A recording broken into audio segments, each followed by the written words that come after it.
Good afternoon, ninth graders. I heard you had a really interesting session today, Wisdom Wednesdays. I'm hoping to get in on that next week. Like to hear more about that. We are continuing with this book, Into the Clouds, which I think is compelling. Hope you are reading along, reading ahead, enjoying the opportunity. We stopped yesterday on page 11.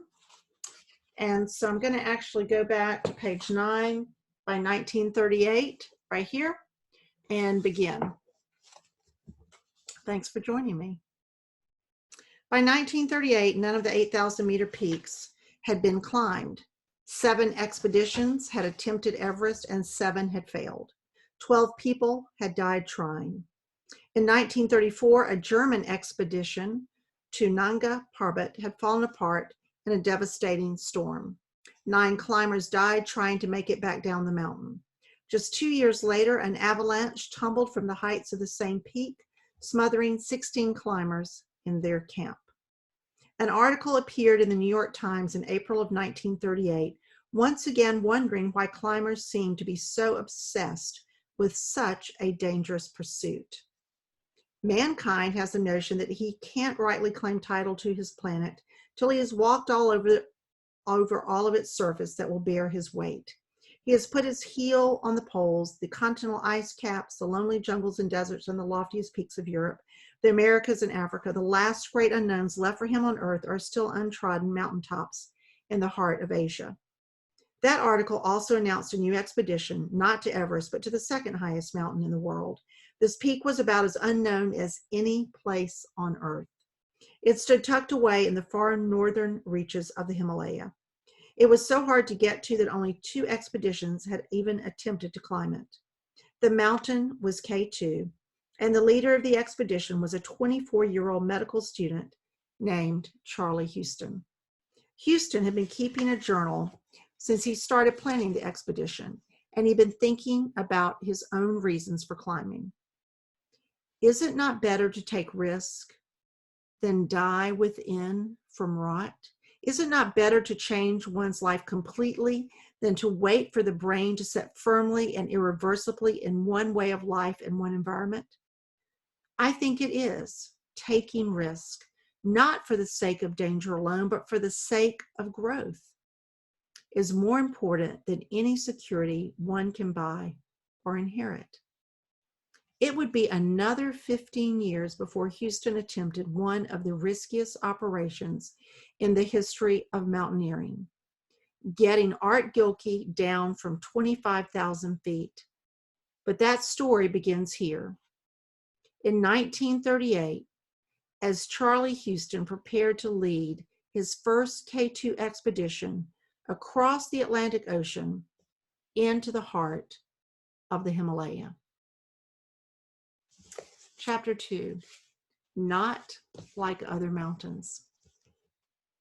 The 3 men circled the overturned wastebasket and circled it again, trying to imagine the real mountain. It was the closest they could come at that moment. Photos of K2 from all angles leaning against a trash can in the New York Public Library. It was early spring 1938, and Charlie Houston was looking for a route to K2's 28,250-foot high summit. Houston was just finishing his 2nd year of medical school, and he was about to lead a major American expedition to the Himalaya. Houston, Bob Bates, and a talented climber named Bill House had assembled the photos around the wastebasket. They leaned in, studying every ridge and every gully. How steep were the snow slopes? What was ice and what was rock? Where was the route blocked by jutting cliffs or overhanging ice? Officially, the expedition wasn't supposed to make it all the way to the top of the mountain. Their job was to find the best route to the summit and report back. The following year, Fritz Wiesner planned to follow in their footsteps. He would use Houston's scouting work to make his way up K2.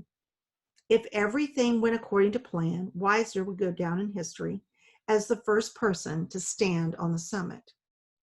That, at least, was the goal of the American Alpine Club, AAC, the group that coordinated the expeditions. Charlie Houston wasn't at all sure how he felt about it. Like most mountaineers, Houston had a lot of respect for Wisner's climbing skills. At 38, Wisner had solved some of the hardest routes in the world, often without ropes. But Wisner was also fiercely competitive, and he had his eye on the summit of K2. Houston suspected he was in it mostly for the money and the glory. At one point, Wisner had told Houston that if he conquered K2, he would be set for life. Wisner had also written to the head of the AAC asking him to remind Houston not to be reckless in pursuit of a brilliant success. Houston and Bates thought they understood the real message. Wisner wanted to make sure no one beat him to the top of K2. Wisner's idea, I suppose, is to have us do the dirty work, Bates wrote to a friend, then go in next year and profit by our mistakes. So this is a photo that was taken of the mountain bike, an Italian photographer, and you can read this information here, which all of this information about the photographs, it's fascinating to think that we have photographs from that time that are so beautiful. Houston and Bates had no desire to be reckless, but they also didn't want to get stuck doing the dirty work. If they got close, why shouldn't they try for the summit? Just 2 years before, Houston had been close to another summit in the Himalayas. He and a climbing partner made it to 25,000 feet on Nanda Devi, just a few hundred feet below the summit. The two men scouted a route to the top for the following day. Then they returned to camp and cracked open a can of corned beef to celebrate. 2 hours later, Houston was crawling over his partner to vomit out the door of the tent. The next day, he limped down to a lower camp, wiped out by food poisoning. Another teammate replaced him and made it to the top 2 days later. It was the highest mountain climb to date, and all Houston could do was lie in his sleeping bag and listen to the story when his partners returned. He was thrilled to be a part of the expedition, but still, if not for a single can of spoiled meat, it would have been him standing on the summit. Now another chance lay in front of Houston. He may not have appreciated Wisner's single-minded focus on the summit, but like all Himalayan climbers, he dreamed of looking down from one of the world's highest peaks. That day in the library, however, as Houston, Bates, and House circled their two-dimensional mountain, they couldn't see a path to the top. On all sides of the wastebasket, K2 looked the same, a jagged, unyielding, hopelessly steep pyramid of rock, snow, and ice. Even in pictures, it looked impossible to climb. Of all the mountains in the world, Everest gets most of the attention. But to mountaineers, K2 is a bigger challenge. It lies hidden deep in a part of the Himalayas known as the Karakoram, or Black Rock. The name comes from the millions of tons of dark boulders, stones, and pebbles that have tumbled from the peaks to the ice-clogged valleys below. In the 1850s, British surveyors slogged through India to the Karakoram as part of their effort to mark the borders of their empire. An army lieutenant named Thomas Montgomery climbed a ridge and started counting peaks. His imagination apparently exhausted by the trek, he labeled them all with a K for Karakoram and a number. By the time he was done, he had 32 peaks marked on his map. K1 all the way to K32. Most of the mountains eventually took their local names, Gasherbrum and Chogalisa and Distagil-Sar, but K2 was so far from the nearest village that it didn't have a widely accepted name. Alone among the mountains of the Karakoram, K2 kept its industrial-sounding label, just the bare bones of a name, an Italian climber would later write, all rock and ice and storm and abyss. It makes no attempt to sound human. And the mountain itself hasn't been welcoming to the humans who have tried to climb it. Everest stands 750 feet higher, but K2 is more treacherous. Its slopes are relentlessly steep. The weather is unpredictable. 50-mile-per-hour winds batter its flanks regularly. In the winter, it can feel like minus 100 degrees Fahrenheit near the summit. Today, more than 9,000 climbers have reached the top of Everest. Fewer than 400 have successfully climbed K2. For every 4 mountaineers who have stood on its summit, 1 has died trying to get there. Climbers have frozen to death on its icy slopes. They've been swept away by avalanches of ice and snow. They've been blown by gale force winds off its summit ridge into the valley, 10,000 feet below. Before 1938, only 2 serious expeditions had tried to climb K2. Neither of them made it higher than 22,000 feet. The second of those expeditions marched through the Karakoram in 1909, led by an Italian nobleman known as the Duke of Abruzzi. A line of 250 porters trudged behind the Italians, carrying 10.5 tons of food and equipment, but no amount of supplies could get them near the summit. The simple fact is that these are not mountains like other mountains, concluded the expedition's doctor, and one cannot look at them without disquiet and foreboding. The Duke returned to Italy convinced that K2 could not be climbed. If anyone does get to the top, he told the Italian Alpine Club, it will be a pilot and not a mountaineer.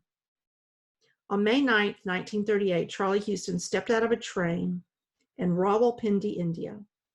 There were no pilots in sight, only mountaineers. Bob Bates and Bill House, his 2 companions from the wastebasket planning session, were there to meet him. So were 3 other members of the expedition, a hulking mountain guide from Wyoming named Paul Petzolds, a 42-year-old engineer named Dick Birdsall, and an Englishman named Norman Streatfeild. Houston had stayed behind to finish his medical school exams and was just catching up to the team now.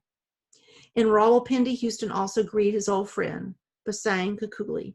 Kukuli had been hired at Houston's request to lead the group of Sherpas that would serve as the backbone of the expedition.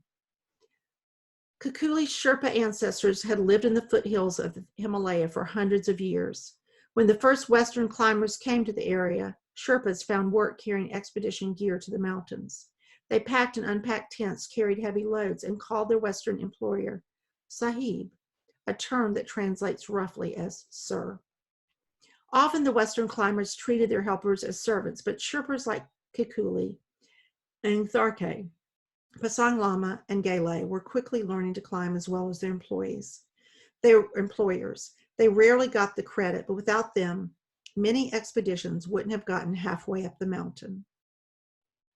In 1938, Kukuli already had a reputation as one of the finest Sherpa climbers around.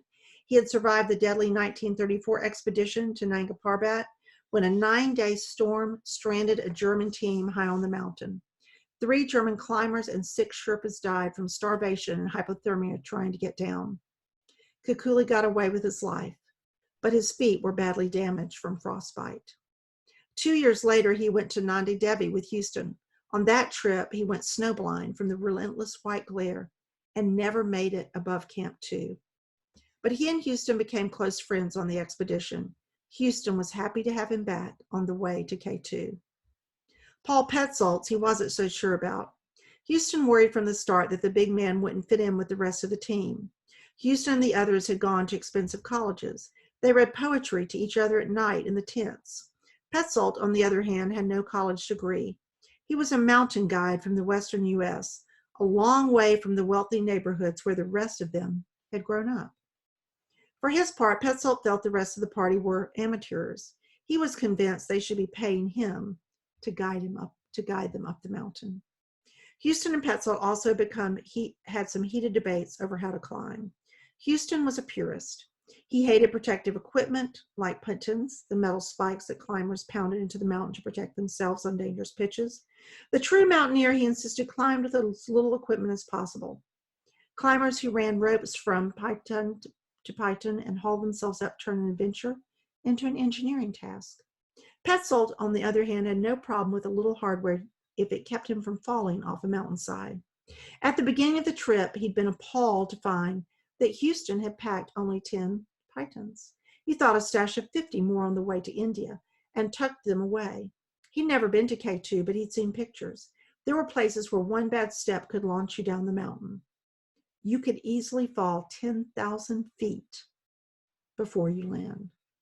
On May 10th, with a few extra pounds of pythons clanking around, the climbers loaded 2 trucks with supplies and headed for the foothills of the Himalayas. I hope you looked at this picture carefully of a Sherpa porter and 2 British climbers up the hills of Everest in a 1933 expedition. So the climbers had their gear, but the Sherpas had all of the tents, the food, all of the supplies. We will stop there for today on page 23, and tomorrow we'll start on page 24, chapter 3, From Another World. Thanks so much, and I hope you have a really good evening. Take care.